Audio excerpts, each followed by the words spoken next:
ఓం శ్రీ సాయిరామ్.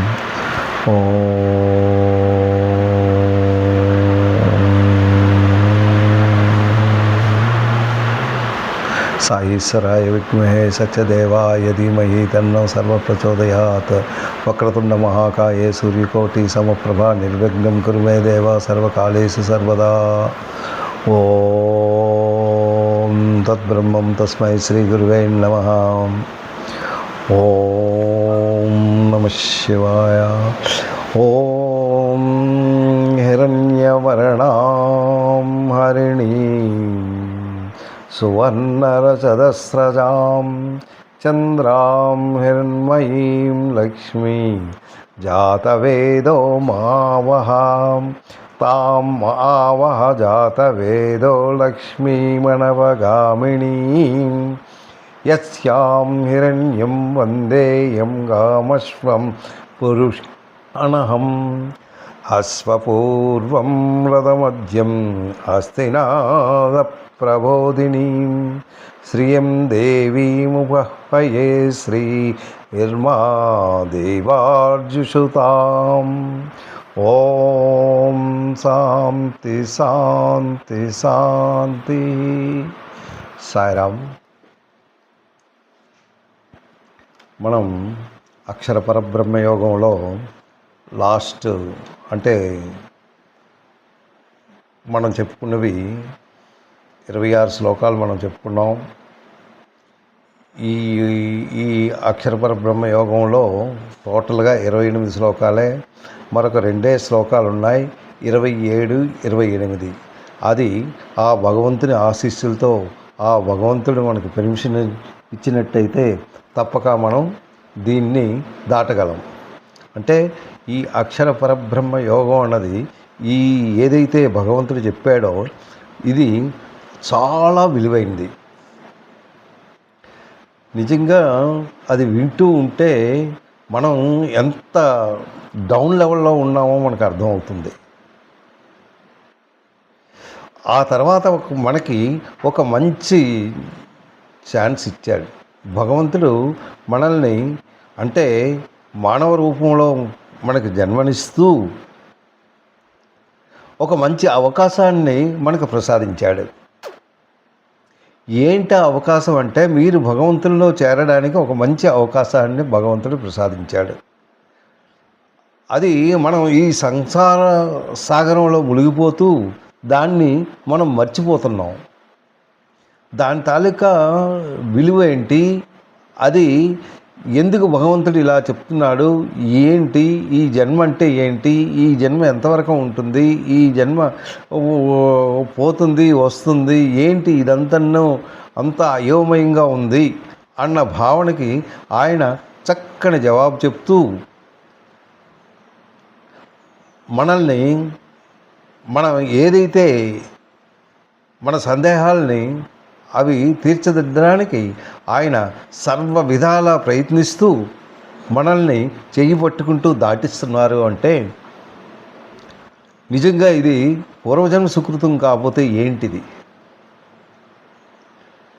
ఇది చాలా అదృష్టం. అయితే ఏంటి అనేసి మనం అర్థం చేసుకుంటే, ఒక్కసారి మనం అర్థం చేసుకుంటే ఏంటి మనస్సు ఏంటి, బుద్ధి ఏంటి, ఈ శరీరం ఏంటి, మన ఆలోచనలు ఏంటి, ఈ ఆలోచనలతోనే మనం పడిపోయి ఉన్నాం. అసలు సంగతి ఏంటి అన్నది తెలుసుకుంటే మనం పుట్టినప్పుడు ఎలా ఉన్నాము, ఇప్పుడు ఎలా ఉన్నాం.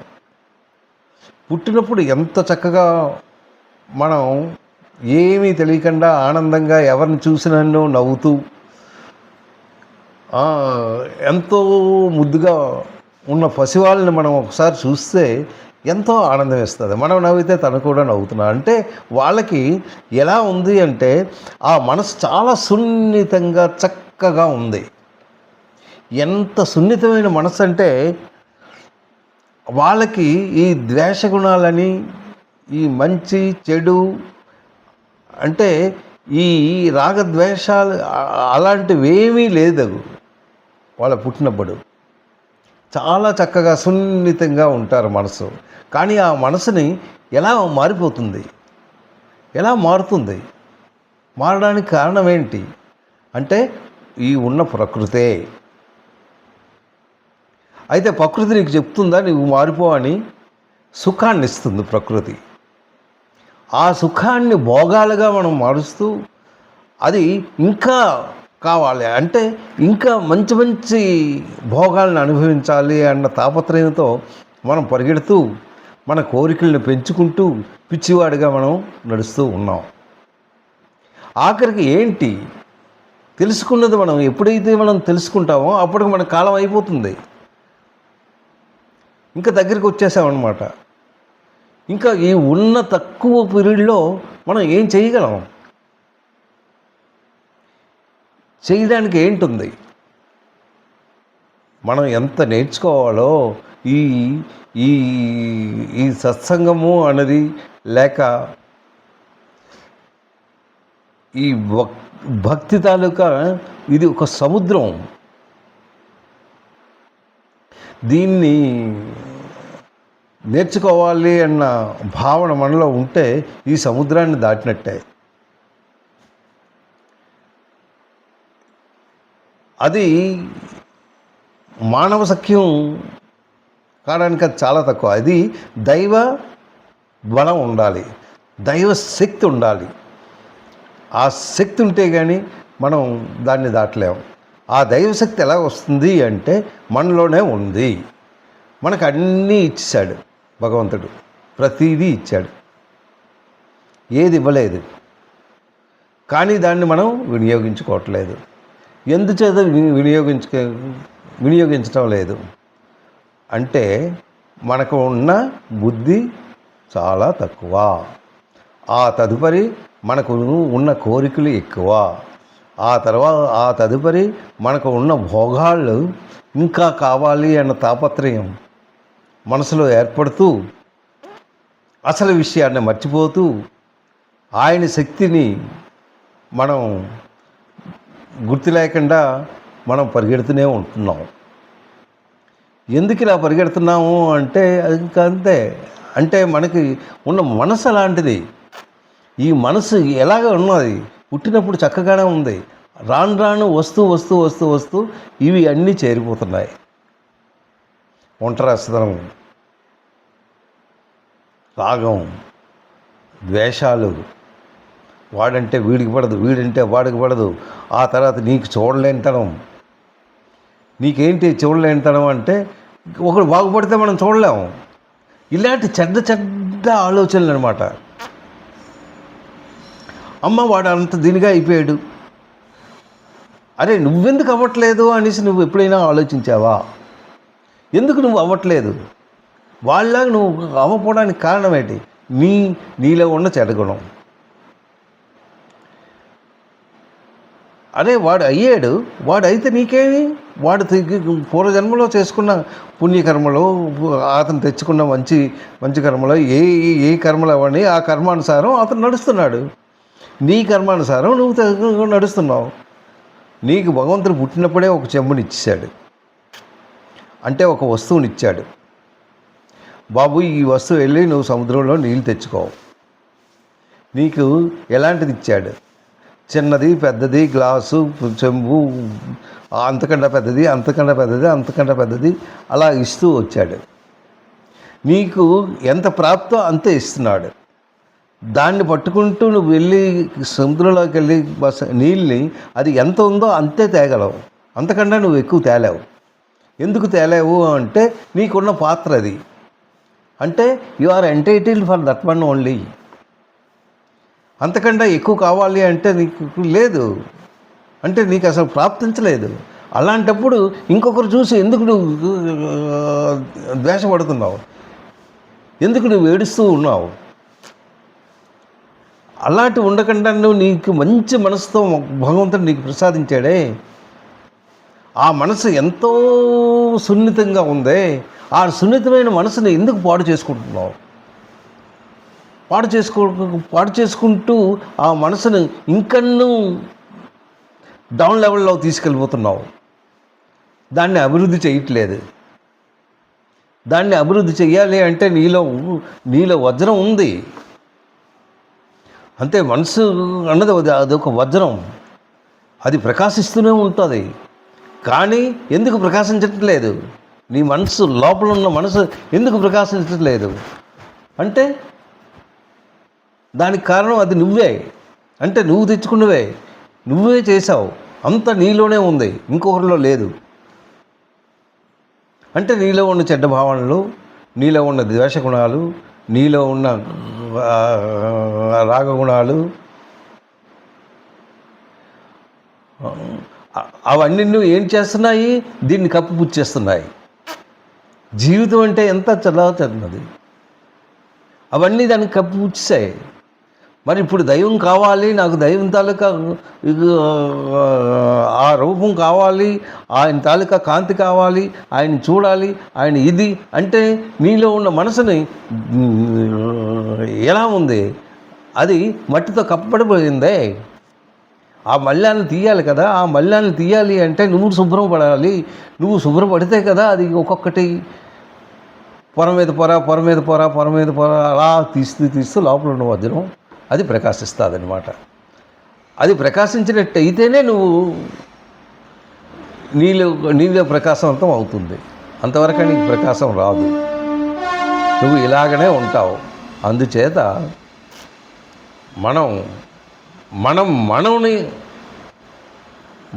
మనం అర్థం చేసుకోవాలి. ఒక్కసారి నీ మనసును నువ్వు ఆలోచించు. దానికి ప్రశ్న అయ్యింది. ఏంటి ప్రశ్న వేస్తారంటే, నేను ఎందుకు ఇలా డెవలప్ అవ్వలేకపోతున్నాను, నేను ఎందుకు భగవంతుని ధ్యానంలో నేను ఎందుకు వెళ్ళలేకపోతున్నాను, భగవంతుని దగ్గర కూర్చుంటూ బస్ నేను ఎన్నో పరిపరి విధాలు నేను ఆలోచిస్తున్నానే, అంటే నేను పరిపరి విధాలు నేను పరిగెడుతున్నానే. దేని గురించి పరిగెడుతున్నావు అంటే నీ భోగాల గురించి నువ్వు పరిగెడుతూ ఉన్నావు. ఇంకా ఆశ కావాలి, ఇంకా కావాలి, ఇంకా కావాలి అన్న తాపత్రయంతోనే పడుతున్నావు. నాది నాది నాది అంటూ మమకారాలను పెంచుకుంటున్నావు. ఇదంతా నీది కాదు నాయనా అని చెప్పినన్ను నువ్వు వినటం లేదు. ఇవన్నీ విడిచిపెట్టి వెళ్ళవలసిందే అని చెప్పినా నువ్వు వినటం లేదు. ఏదో ఆశ, ఏదో ఆశ, ఆశ. ఇవన్నీ పోవాలంటే దీనికి ఒకే ఒక మార్గం ఉంది. ఆ మార్గాన్ని భగవంతుడు ఈ అక్షర పరబ్రహ్మ యోగంలో ఒక్కొక్కటి నీకు తీసుకొని వచ్చి చూపించాడు. బాబు, నువ్వు ఇది నీ సంగతి, నువ్వు ఇలాగే ఉంటావు. నీ తాలూకా బాడీయే మార్పు ఉంటుంది, కానీ నువ్వు చావు అన్నది లేదు. ఈ బాడీ పోయి మళ్ళీ కొత్త బాడీ వస్తుంది, అదొక్కటే. మళ్ళీ కొత్త శరీరాన్ని గురించే నువ్వు వెతుకుతుంటావు. ఎందుకు కొత్త శరీరం నీకు ఏర్పడుతుంది అంటే నీలో ఆశలు ఇంకా చావలేదే, నీలో ఉన్న కోరికలు ఇంకా ఉన్నాయే. ఏంటి నీ జీవితంలో నువ్వేంటి మంచి పని చేసావు, నువ్వేంటి దానం చేసావు, నువ్వు ఎవరికి సహాయం చేసావు అని ఒక్కసారి మీరు ఆలోచించుకుంటే అంత జీరోయే కనబడుతుంది. అలాంటప్పుడు నువ్వు ఎలా చేరుకోగలవు? దీనికి చేరుకోవడానికి ఎన్నో మార్గాలను చూపించాడే భగవంతుడు, చాలా మార్గాలు చూపించాడు. నువ్వు ఈ మార్గం గుండా ఉండేవి, నువ్వు ఈ మార్గం గుండా వెళ్ళు, నీవు ఇలా చెయ్యి, నువ్వు ఇలా చేస్తే ఇలా అవుతుంది అనేసి మనకి ఇప్పటికి మనం 8 అధ్యాయాలను మనం కంప్లీట్ చేసుకున్నాం. ఈ 8 అధ్యాయాలు ఒక్కసారి మీరు నమరేసుకుంటే, అంటే ఒక్కొక్క శ్లోకం ఒక్కొక్కసారి మీరు చదవండి. ఆ శ్లోకం అర్థం అంటే అందులో ఎంత మీనింగ్స్ ఉంటుందో ఒకసారి మీరు తలుచుకుంటే నిజంగా ఆ పరమాత్ముడికి మనం ఎంత రుణపడి ఉన్నామో, ఇలాంటి మంచి గ్రంథాన్ని అందించాడు అని మనం ఎంతో ఆనందపడుతూ ఉంటున్నాం. ఓకే, అయితే ఇప్పుడు మనం అసలు విషయం ఏంటంటే, ఈరోజు మనం చెప్పుకున్నది ఏంటి? అక్షర పరబ్రహ్మ యోగం. ఏంటి అక్షరం? అదే బ్రహ్మ, అదే భగవంతుడు, అదే సర్వంతర్యామి, సర్వస్వరూపుడు అని మనకు తెలిసింది. శ్రేష్టమైన, చాలా శ్రేష్టమైన వాడు అతను, మామూలు వాడు కాడు. అక్షర పర, అతనే ఎవరు? అతనే బ్రహ్మ, అతనే సృష్టికర్త. ఆ సృష్టికర్తని మనం మర్చిపోతూ ఉంటే మన తల్లిని మనం మర్చిపోయినట్టే. మన తల్లి మనకి ఎంత కష్టపడి మనకు పెంచిందో ఒకసారి మనం ఆలోచించుకోండి. తల్లవని తండ్రవని మనల్ని ఇంత వాళ్ళని చేశారే, చిన్న వయసులో ఉన్న వాళ్ళని అలాగా అంత ప్రేమతో చాలా చక్కగా ఒక్క మనదే కాదు, ప్రతి పక్షి, ప్రతి జంతువు, ప్రతి ఇది ఆ పిల్లల గురించి తాపత్రయపడుతూ తను ఆ పిల్లలు పెద్దవాళ్ళు అవ్వాలి, చక్కగా అవ్వాలి, అభివృద్ధి అవ్వాలి. అలాగే నేను ఎలాగైతే ఈ గాలిలో ఎగురుతున్నానో అలాగే ఆ పక్షులు కూడాను తనకు ఎక్కడి నుంచో ఫుడ్ తెచ్చి దాన్ని నోట్లో పెట్టి దాన్ని అలా పెద్ద చేస్తూ ఎప్పుడైతే రెక్కలు వచ్చాయో చూడు ఈ రెక్కలు ఎలాగ నేను ఎగురుతున్నానో ఒక్కసారి చూడు అనేసి ఒక్కసారి తనకు చూపిస్తూ అలాగే దానికి ప్రాక్టీస్ చేస్తూ మీదకి ఎగరడానికి చేస్తుంది. ఇదంతా భగవంతునిది కాదా? ఈ అక్షర పరబ్రహ్మ యోగంలో కూడాను ఎవరైతే ఈ యోగాన్ని చదువుకుంటారో వాళ్ళు చాలా శ్రేష్ఠులు అవుతారు, చాలా ఉత్తమమైన కుటుంబంలో పుడతారు, ఒక పండితుని కడుపులో పుడతారు. అంతకన్నా మీకు ఇంకేంటి కావాలి? అదనమాట. అయితే ఈ అక్షర పరబ్రహ్మ యోగంలో మనం ఈరోజు చెప్పుకోవాల్సింది ఏంటంటే 27, 28. అయితే 26వ శ్లోకంలో మనకి ఏం చెప్పాడో ఒకసారి మనం తెలుసుకుంటే, నెక్స్ట్ ఈ అక్షర పరబ్రహ్మ యోగం అయిపోయిన తర్వాత ఇంకా మంచి యోగాన్ని మనకి అందిస్తున్నాడు భగవంతుడు. అదేంటంటే రాజ విద్య రాజగుహ్య యోగం. అది నిజంగా ఎంత మంచి యోగాలు అంటే ఒకటికి మించింది ఒకటి. అది నెక్స్ట్ మనం చదువుకుంటాం. రాజ విద్య రాజగుహ్య యోగం, అది 9వ అధ్యాయము. దీంట్లో జ్ఞాన విషయం, ఈ జ్ఞాన విషయాన్ని గురించే ఆయన ఎక్కువగా మనకు చెప్తూ ఉంటాడు. అంటే మానవుల్లో ఎలాంటి గుణాలు ఉంటాయో ఆయన వివరించాడు. నువ్వు చాలా గొప్పవాడవయ్యా, నీకు ఇలాంటి గుణాలు ఉన్నాయి అని అసూయ భావనలతో ఉన్న మనుషుల్ని అక్కడ ప్రవేశపెట్టాడు. అంటే చెడ్డ మనసు, చూడలేనితనం, ఆడే కానీ బాగుపడితే ఆడి కాలుబట్టి లాగడమే. అలాంటి అసూయ భావనలతో ఉన్న మనుషుల్ని వాళ్ళని ఎలా బాగు చేయాలి, వాళ్ళు ఏ విధంగా చేస్తే ఆ అసూయభావన పోద్ది అన్నది నెక్స్ట్ శ్లోకం మనం చదువుకుందాం. అయితే ఈ శ్లోకంలో మనం 26వ శ్లోకం మనం నేర్చుకుందాం. ఏంటంటాడు 26లో? శుక్లకృష్ణే గతి హేతే. చూడండి ఆ శ్లోకం, ఆ భగవంతుడు ఎంత చక్కగా మనకు అందించాడు. ఇది సంస్కృత్ వర్డ్స్, కానీ ఒక్కసారి కాదు, ఒక్క 4-5 సార్లు చదివితే దానికి అర్థం అయిపోతుంది. శుక్లపక్షే గతి హేతి హేతే జగతం శాశ్వతే మతే. చూడండి, జగతం శాశ్వతే మతే అంటే యతే. అంటే ఇవి నేను ఆ శ్లోకం చదువుతాను, నీకు మొన్న దాని తాలూకా అర్థం కూడా చెప్పాను. మరొకసారి చెప్తూ నెక్స్ట్ శ్లోకంకు మనకు వెళ్ళిపోదాం, ఎందుకంటే మనకి టైం చాలా తక్కువ.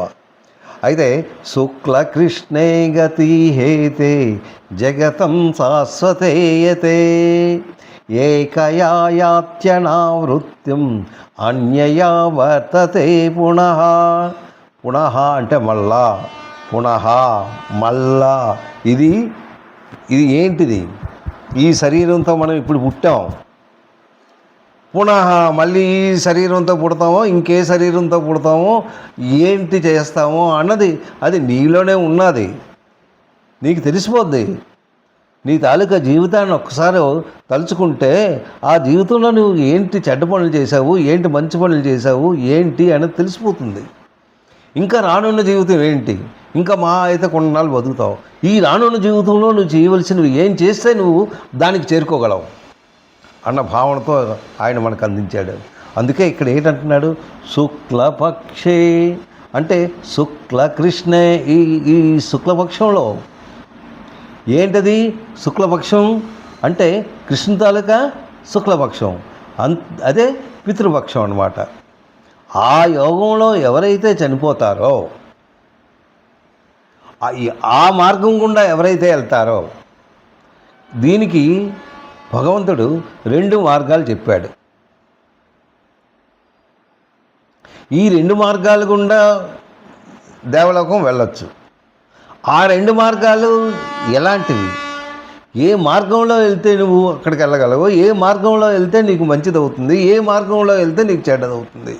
ప్రతి ఒక్కరును చనిపోక తప్పదు. చనిపోయిన తర్వాత వెళ్ళే మార్గాలు ఏంటి అనేది మీరు గ్రహించుకోవాలి. ఏ మార్గం గుండా వాడు వెళ్తాడు.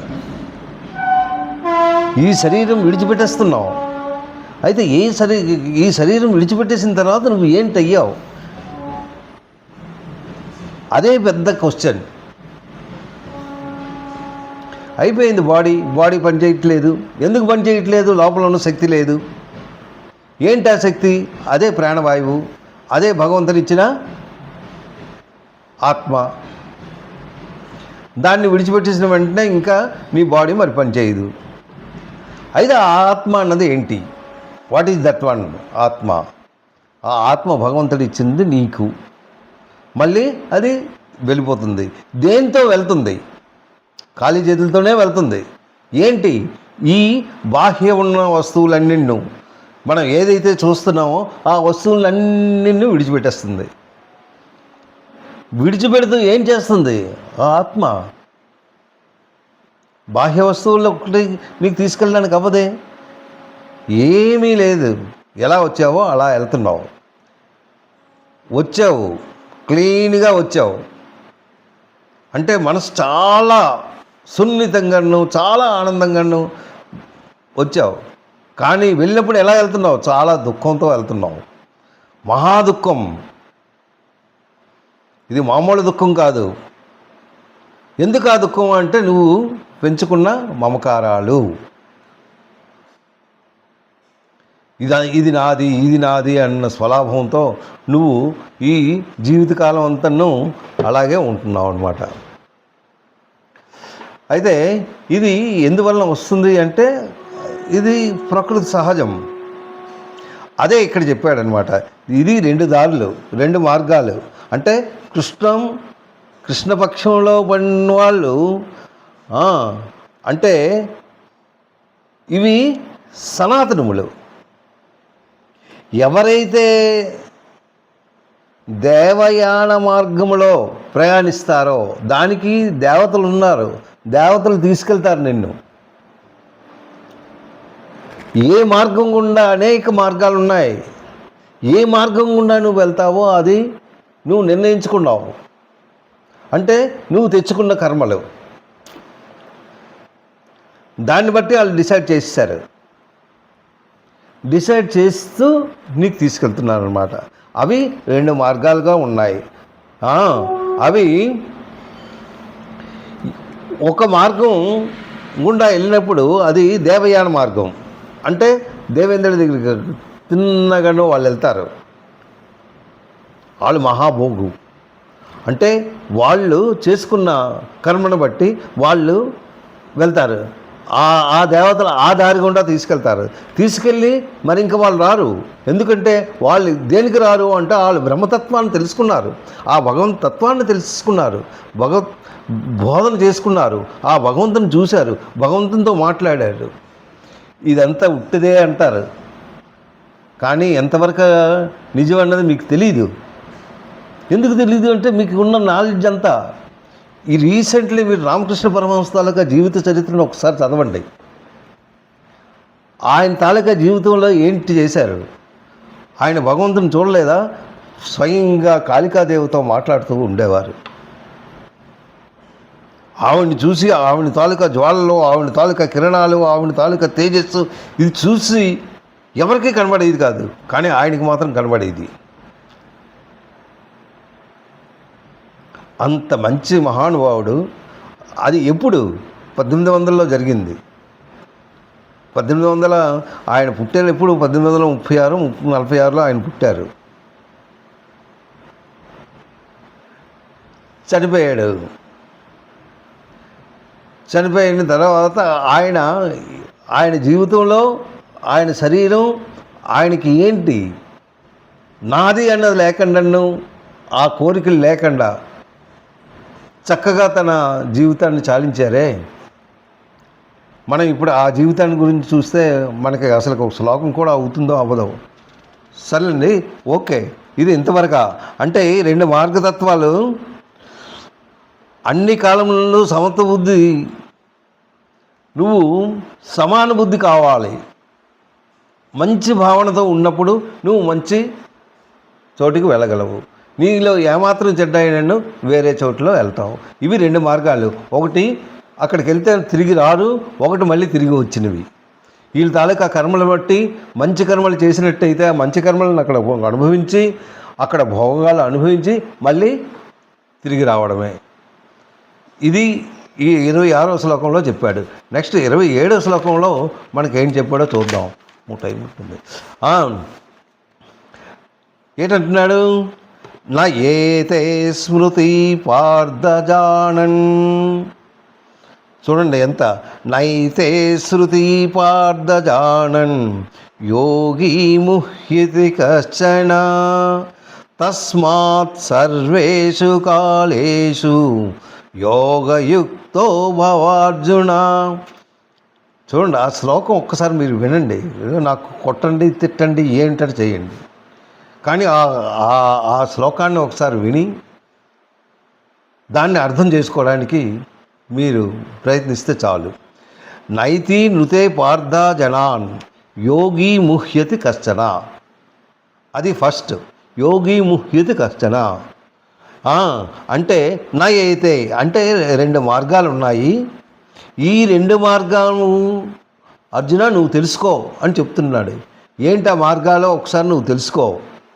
యోహి మహ్యతి, అందులో నువ్వు ఒకడు మోహితుడు కావద్దు. 2 మార్గములు తెలుసుకున్న యోగి ఎవరైతే ఈ 2 మార్గాలు తెలుసుకుంటారో వాళ్ళు మోహితానికి అంటే మోహంలో ఎక్కువగా ఉండరు. ఇది నాది, నా కుటుంబం, నాది, నా అన్నయ్య, నా బాబు, నా తన్ను, నా భార్య, నా పిల్లలు, ఇది వీళ్ళందరూ బంధువులు. ఆ విధంగా అతను ఆలోచించాడు కనుక అర్జునుడు అక్కడ విషాద యోగంలో నేను యుద్ధం చేయను అని చెప్పేశాడు. ఆయనకి ఇవన్నీ చెప్పవలసి వచ్చింది. ఎందుకు? మోహితుడు. అలాగే ఎవరైతే ఈ తోవలో వెళ్తారో వాళ్ళు ఎక్కువగా మోహానికి ఇంకా ఆలోచించరు, ఎక్కువ మోహం ఉండదు అనేసి ఇక్కడ చెప్తున్నాడు. యోగి ముహ్యతి కశ్చన అంటున్నాడు.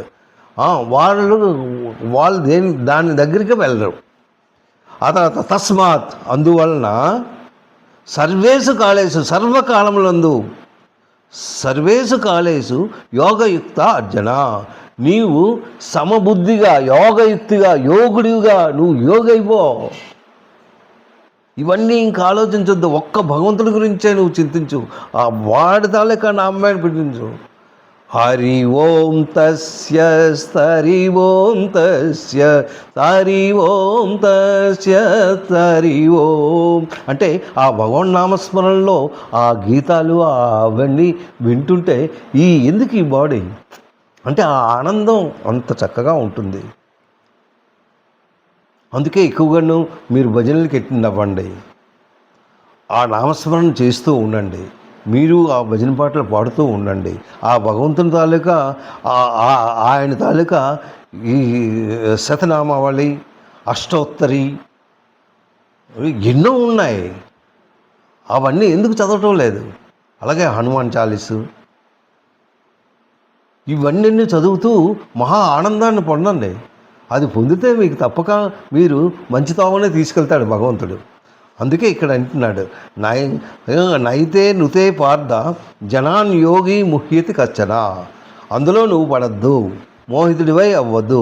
ఇన్ కేసు మోహితుడివై ఉన్నట్టయితే నువ్వు ఆ దారిలో వెళ్ళలేవు. తస్మాత్ సర్వేషు కలసు అందువలన నువ్వు ఎప్పుడు భగవంతుని జ్ఞానంలో ఉండేవి. యోగయుక్త నువ్వు యోగివై ఉండిపో అర్జున అంటున్నాడనమాట. యోగి అయి ఉండు, నిరంతరము నన్నే పొందుటకు నువ్వు ఎప్పుడు నువ్వే ప్రయత్నిస్తూ ఉండు. నీ సాధన మాత్రం వదలక. సాధన చేస్తూ ఉండు, సాధన చేస్తూ ఉండాలి, లేకపోతే ఇది రాదు. ఇది 27 చెప్పాడు. 28లో ఏం చెప్పాడు? వేదేషు యజ్ఞేషు తపస్సు చైవ దానేషు యత్ పుణ్యఫలం ప్రతిష్టం అచ్ఛేదితస్వరమిదం విదిత్వా యోగి పరం స్థానం నైతి చాద్యం అన్నాడు. అంటే ఇది 28లో ఏం చెప్పాడు అన్నది, ఎవరైతే నిష్కామ భావంతో ఉంటారో వాళ్ళు తప్పక ఈ త్రోవలో వెళ్తారు. అయితే ఇక్కడ వేదేషు యజ్ఞేషు అంతే, మామూలుగా నువ్వు కూర్చుంటే రాదురా బాబు అన్న భావనతో ఆయన చెప్తున్నాడు. వేదాలు పట్టుకో, ఆ వేదాలు పఠనం చెయ్యి, ఎన్ని అంత పారాయణం చేస్తూ ఉండు. ఎన్ని గ్రంథాలు ఉన్నాయి, ఆ గ్రంథాలను ఒకసారి తిరిగేసి ఒకసారి చూడు. అవి ఎవడైతే చేస్తాడో వాడే వెళ్ళగలడు అనేసి చెప్తున్నాడు కదా. అందుకే వేదేషు యజ్ఞేషు, యజ్ఞాలు చెయ్యు,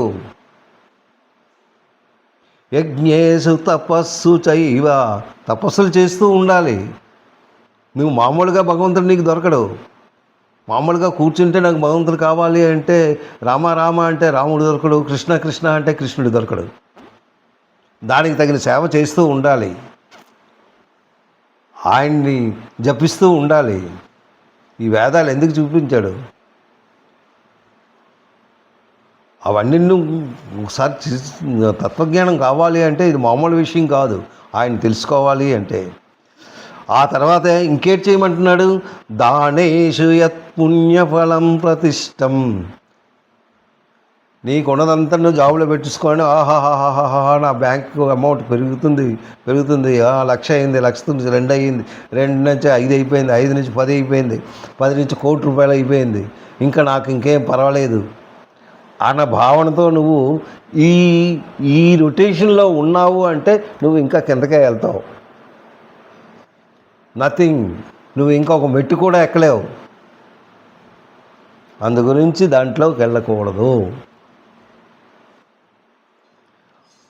నీకున్న దాంట్లో నువ్వు దానం చెయ్యు.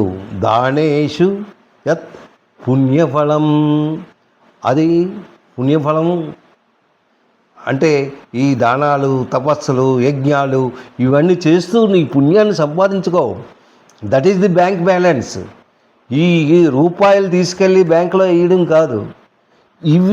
ఇవన్నీ చదువుతూ నీ తాలూకా బ్యాంకుని డెవలప్ చేసుకొని వెళ్తూ ఉండు. అది కావాలి. అచ్చేతి తత్సర్వం ఇదం విదిత్వా, అక్కడ విదిత్వా విధి అంటే తెలుసుకోరా బాబు అంటున్నాడు. అచ్చేతి అంటే అధిగమించడం అనమాట. అచ్చేతి తత్సర్వం, సమస్త ఫలమును, ఆ ఫలము ఏదైతే నీకు మంచి పనులు చేసావో దాని తాలూకా ఫలితం నీకు దొరుకుతుంది. ఇప్పుడు కాకపోతే రేపు కాకపోతే ఎల్లుండి వెంటనే నీకు దొరుకుతుందని కాదు. భగవంతుడు నీకు ఎప్పుడు ఇవ్వాలో ఆయనకు తెలుసు. కానీ నీ మంచితనం నీ దగ్గర ఉంటుంది తప్పకుండా. అది ఇక్కడ చెప్తున్నాడు. అచ్చేది తత్సర్వం ఇదం విదిత్వా యోగి పరం స్థానం ఉపైతి చాద్యం.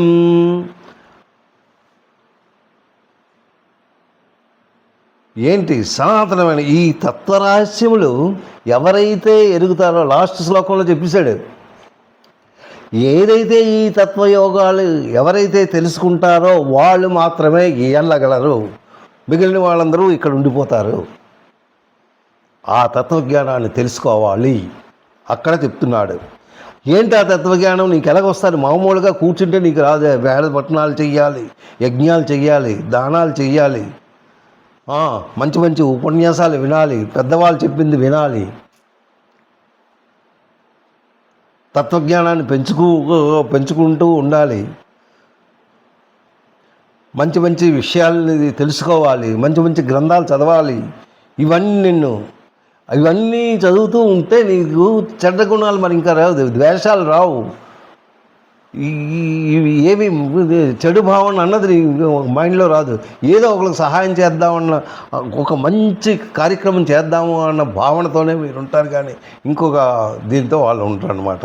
నిస్సందేహంగా ఈ ఎవరైతే ఇవి చేస్తారో నిస్సందేహంగా అంటున్నాడు, యోగి పరం స్థానం ఉపైతి చ, ఆలే పొందగలరు. తస్మాత్ ఏదంటున్నాడు, ఉపైతి అంటే పొందును, ఉపైతి చ వాళ్ళే పొందగలరు. పరమస్థానం అంటే పరమపదాన్ని, అంటే ఆ భగవంతుని తాలూకా స్థానాన్ని వాళ్ళే పొందగలరు అనేసి ఈ స్థానానికి మనకి చెప్పాడు. యోగి అయిన పురుషుడు ఈ తత్వరహస్యాన్ని తెలుసుకొని,